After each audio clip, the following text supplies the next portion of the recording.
അതെയാ? എന്തുമില്ല അവിടെ? ആ അതെയാ? ആ അപ്പൊ വീട്ടിലാരും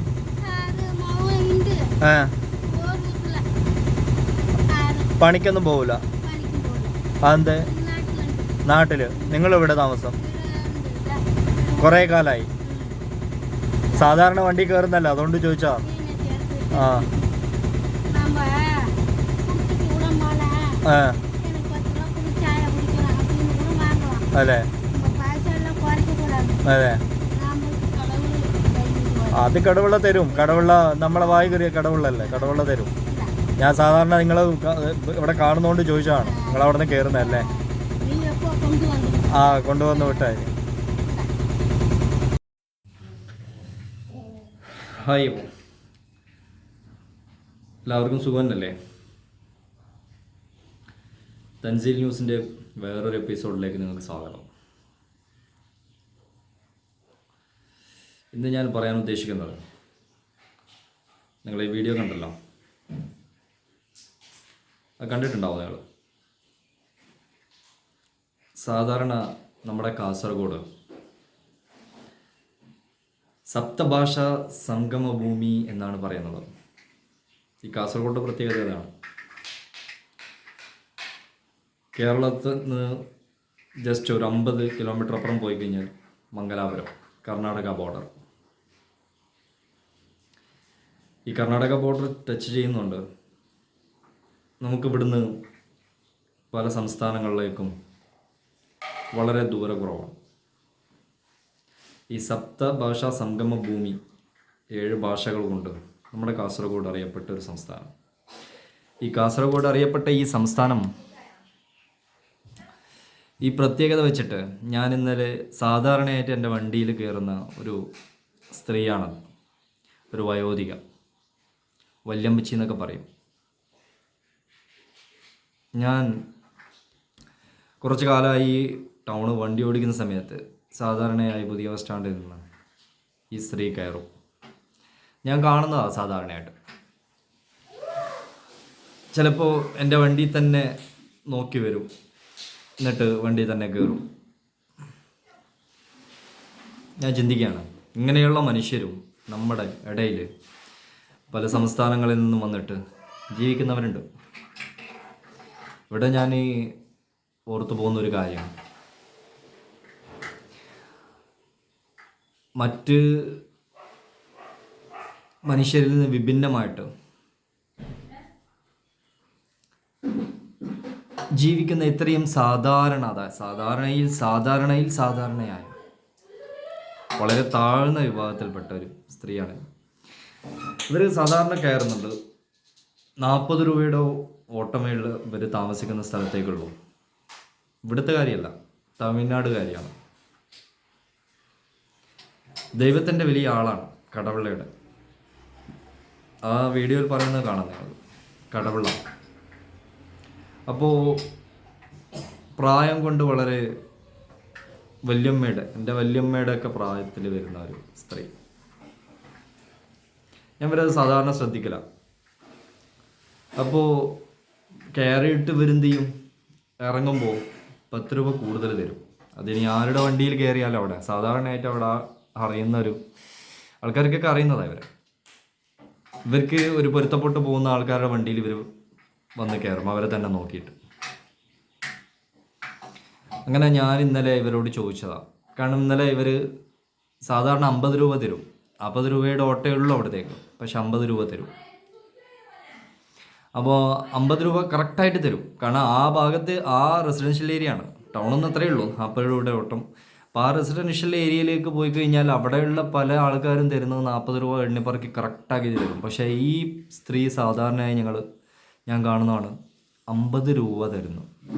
അപ്പോൾ ഞാൻ ഇന്നലെ ചോദിച്ചു, ഇന്നലെ 40 തന്നുള്ളൂ, അല്ല ഇന്നെന്ത് പറ്റി, കയ്യിൽ കാശില്ലായിട്ടാണോ? അപ്പോൾ ഉള്ളതൊക്കെ ആ ചെറിയൊരു പാക്കറ്റിൽ നിന്ന് ചെറിയൊരു ആ നോട്ട് നനയാതിരിക്കാൻ ചെറിയൊരു പാക്കറ്റ് ഉണ്ട് കയ്യിൽ, പ്ലാസ്റ്റിക്കിൻ്റെ. അതിൽ നിന്ന് എടുത്തിട്ടാണ് സാധാരണ തരുന്നത്. ഇന്ന് ഒന്നും കാര്യമായിട്ട് കിട്ടിയില്ല. ഇന്നൊന്നും കാര്യമായിട്ടില്ല. കുറച്ച് ദിവസമായി വളരെ പൊതുവെ. കാരണം മറ്റുള്ളവരുടെ മുമ്പിൽ കൈനീട്ടി ജീവിക്കുന്നതാണ്. ആ ബസ് സ്റ്റാൻഡിൽ സാധാരണയായിട്ട് ഇങ്ങനെ നടക്കുന്നതാണ് ഞാൻ കാണാറുണ്ട്. അപ്പോൾ ഞാൻ ചോദിച്ചപ്പോൾ അവർ പറഞ്ഞില്ല, ഇന്ന് കാര്യമായിട്ടൊന്നും കിട്ടിയില്ല. ഞാൻ ചോദിച്ചു വീട്ടിലാരുമില്ലേ, വീട്ടിലുള്ളവരൊക്കെ ഇവിടെ താമസം ഒറ്റേക്കാന്നോ, എന്താണ് നിങ്ങൾ വീട്ടിലൊന്നും ആരും ഇല്ലേന്ന് ചോദിച്ചു. അപ്പോഴാണ് അവർ പറയുന്നത് മകനുണ്ട്, പക്ഷേ മകൻ നാട്ടിലാണ്. ഞാൻ ചോദിച്ചു പണിക്കൊന്നും പോവില്ലേ? ഇല്ല, പണിക്കൊന്നും പോവില്ല. അതാ പറയുന്ന ആ വീഡിയോയിൽ കറക്റ്റായിട്ട് പറയുന്നുണ്ട് അവർ, പണിക്കൊന്നും പോവില്ല. പിന്നെ ഇവരിവിടെ നിന്ന് തണ്ടിത്തിരിഞ്ഞ് ഇവർ മറ്റുള്ളവരുടെ മുമ്പിൽ കൈനീട്ടിയിട്ട് ഈ വലിയ പ്രായം, ആ പ്രായത്തിൻ്റെ ആധിക്യം നിങ്ങൾ കാണണം. കുഴിയിൽ വീണ കണ്ണ്, ഒരു കണ്ണടയുണ്ട്, കാലങ്ങൾ കുറേയായി ആ കണ്ണട വെക്കാൻ തുടങ്ങിയിട്ട്. ഞാൻ കാണുന്ന പോലെ ആ സ്ത്രീ ആ കണ്ണട വെക്കുന്നുണ്ട്, ആ വല്യമ്മച്ചി. അപ്പോൾ ഞാനിങ്ങനെ ചിന്തിക്കുകയാണ്, ഒരു മകനേ ഉള്ളത്രേ, അത് നാട്ടിലാണ്. ഇവരിവിടുന്ന് കൈനീട്ടി ജീവിച്ചിട്ട് ഇവിടുന്ന് കിട്ടുന്നത് എന്തെങ്കിലും അങ്ങോട്ട് അയച്ചു കൊടുത്തിട്ട് വേണം അവനവിടെ കഴിഞ്ഞുകൂടാൻ. വല്ലാത്തൊരവസ്ഥ തന്നെയല്ലേ? നിങ്ങൾ ചിന്തിച്ച് നോക്കിയാൽ ആ വീഡിയോയിൽ പറയുന്നുണ്ട്. ഞാൻ അവർ കാണുക തന്നെ എടുത്ത വീഡിയോ ആണ്, ഒളിപ്പിച്ചെടുത്ത വീഡിയോ ഒന്നുമല്ല. കുറേ കാലമായില്ലേ കാണാൻ തുടങ്ങിയിട്ട്. കാണുമ്പോൾ വല്ലാതെ സഹതാപം, ദയ തോന്നിപ്പോയി. അതുകൊണ്ട് അങ്ങനെ 40 രൂപ തന്നിട്ട് ഞാനത് പൊരുത്തോട്ട് വാങ്ങിച്ചു.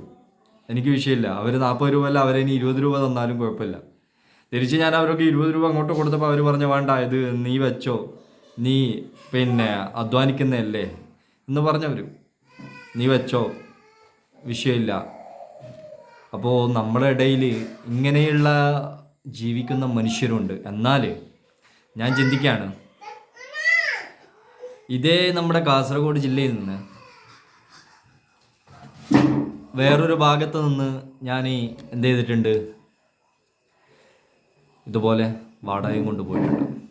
എന്നാൽ ഇതിൽ നിന്ന് വിഭിന്നമാണ്. ഞാൻ ചിന്തിക്കുകയാണ്, ദൈവത്തിൻ്റെ കാരുണ്യമാണ് മഴ. ദൈവത്തിൻ്റെ കാരുണ്യമായ മഴയെ പഴി പറയുന്ന ഒരു സാഹചര്യമുണ്ടായ ആൾക്കാർ എൻ്റെ വണ്ടി കയറിയിട്ടുണ്ട്. ഇപ്പോൾ അടുത്ത് കുറേ ദൂരമൊന്നുമല്ല. ഈ മഴ എന്ന് പറയുന്നത് ദൈവത്തിൻ്റെ അനുഗ്രഹമാണ്. ഇത് കിട്ടാത്ത ഇടങ്ങളിലാണ് ഇതിൻ്റെ യാഥാർത്ഥ്യം നമുക്ക് മനസ്സിലാവുന്നത്. എത്രയോ മഴ കണ്ടിട്ട് വല്ലാതെ അങ്ങോട്ട് ആദി പിടിച്ചിട്ട് ഇത് കിട്ടാത്തതിൻ്റെ ആ ഒരു വൈമുഖ്യം അവരുടെ ഉള്ളിൽ കിടന്ന് തട്ടിയിട്ട് ഈ മഴ കാണുമ്പോൾ അവർക്കുള്ള സന്തോഷം. പക്ഷേ ഇത് അനുഭവിച്ചറിയുന്ന മറ്റു ചില കൂട്ടർ നമ്മുടെ ഇടയിലാണ് ജീവിക്കുന്നത്. മഴയെ പഴി പറയുകയാണ്. അള്ളാൻ്റെ റഹ്മത്താണത് മഴ എന്ന് പറയുന്നത്. 3-4 മാസം വെള്ളമില്ലാതെ, 2 മാസം 3 മാസം വെള്ളമില്ലാതെ കഷ്ടപ്പെട്ട് ആ വെയിലും ചൂടും ഒക്കെ നമ്മളിങ്ങനെ, കുട്ടികൾ രാത്രിയിൽ കിടന്നുറങ്ങാതെ, നമുക്കും ഉറക്കം വരാതെ നമ്മളത്രയും കഷ്ടപ്പെട്ട ആ ഒരു സാഹചര്യം 1-2 മഴ കൊണ്ട് മാറിക്കിട്ടിയപ്പോൾ പഴി പറയുന്ന, എൻ്റെ വണ്ടി കയറിയിട്ട് ഈ രീതിയിൽ സംസാരിച്ചാൽ എനിക്കവിടെ തിരുത്തേണ്ടി വന്നു. കാരണം ഞാൻ തിരുത്തണ്ടേ എന്നുള്ള ഗതികളിലായിപ്പോയി. കാരണം അത് പറയുന്നത് പെണ്ണുങ്ങളാണ്. പെണ്ണുങ്ങളും ആയതുകൊണ്ട് എനിക്ക് എന്ത് ചെയ്യാൻ പറ്റിയില്ല, കാരണം തിരുത്തി പറയാൻ പറ്റിയില്ല. കാരണം സ്ത്രീകളല്ലേ, അപമാനിതരാവും നമ്മൾ വളരെ വിഷമത്തിലായി പോവും. നമ്മളെന്തെങ്കിലും സംസാരിച്ചു കഴിഞ്ഞാൽ കാരണം പിന്നീട് അത് വലിയ ലഹളയായി മാറിപ്പോവും. കാരണം ഇപ്പോഴത്തെ സാഹചര്യം അങ്ങനെയാണ്. എന്നാൽ ഇവർ പറയുന്ന വാക്കുണ്ടല്ലോ, അതെന്നെ വല്ലാതെ വേദനിപ്പിച്ച് കഴിഞ്ഞു. വണ്ടിയിലിരുന്നിട്ട് ഒരു പൊതുസമൂഹത്തിന് മുമ്പിൽ പറയേണ്ടതാണോ ഇവർ പറയുന്നത്? ഈ മഴ വന്നു കഴിഞ്ഞാൽ എന്തല്ലേ അവരെ ആ വായിന്ന് വീഴുന്നതാണ്. മൊത്തം അഴുക്കായി, അതായി ഇതായി, അവിടെ ഇതായി, അവിടെ ഇതായി. നമ്മുടെ ഇവിടുത്തെ ലോക്കൽ ലാംഗ്വേജിലാണ് അവർ പറയുന്നത്. ഞാൻ അവരോട് ഒറ്റ ചോദ്യം ഇങ്ങോട്ട് ചോദിക്കാൻ ചിന്തിച്ചു പോയതാണ്. നിങ്ങൾ ഒരു 2.5 മാസം 3 മാസം അപ്പുറം അങ്ങോട്ട് ചിന്തിച്ച് നോക്ക്. അവിടെ നിന്ന് ഇങ്ങോട്ട് ചിന്തിക്ക്, നിങ്ങൾക്ക് ഈ മഴയുടെ ഗുണം എത്രത്തോളം ഉണ്ടെന്ന്.